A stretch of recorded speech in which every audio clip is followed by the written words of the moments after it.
Genesis 11, New Living Translation.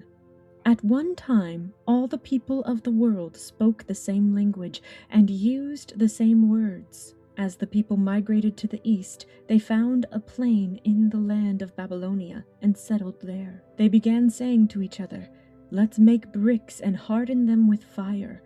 In this region, bricks were used instead of stone, and tar was used for mortar.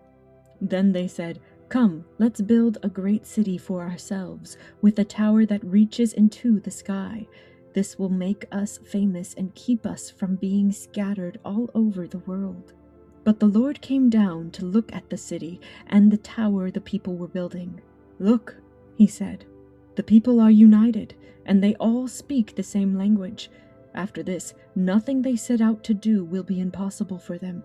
Come, let's go down and confuse the people with different languages. Then they won't be able to understand each other." In that way, the Lord scattered them all over the world, and they stopped building the city.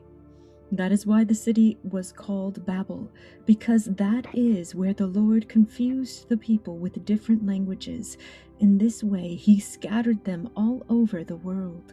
This is the account of Shem's family.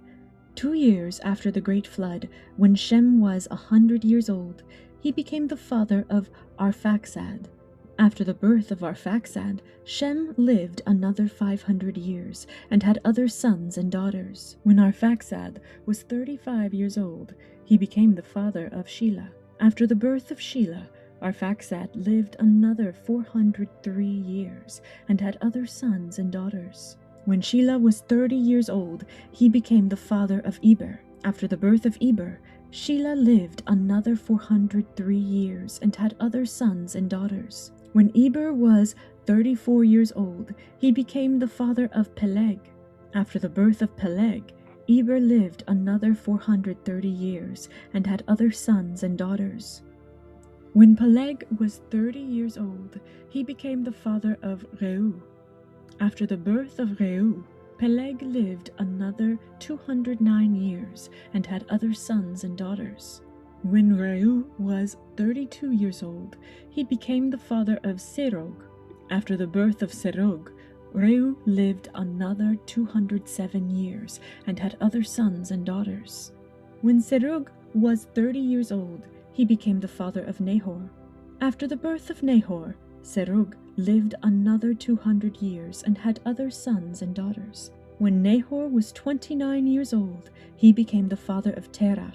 After the birth of Terah, Nahor lived another 119 years and had other sons and daughters. After Terah was 70 years old, he became the father of Abram, Nahor, and Haran.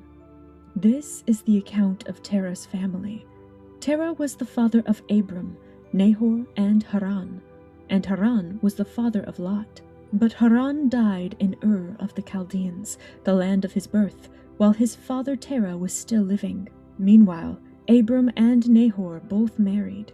The name of Abram's wife was Sarai, and the name of Nahor's wife was Milcah. Milcah and her sister Iscah were daughters of Nahor's brother Haran. But Sarai was unable to become pregnant and had no children. One day, Terah took his son Abram, his daughter-in-law Sarai, his son Abram's wife, and his grandson Lot, his son Haran's child, and moved away from Ur of the Chaldeans. He was headed for the land of Canaan, but they stopped at Haran and settled there. Terah lived for 205 years and died while still in Haran.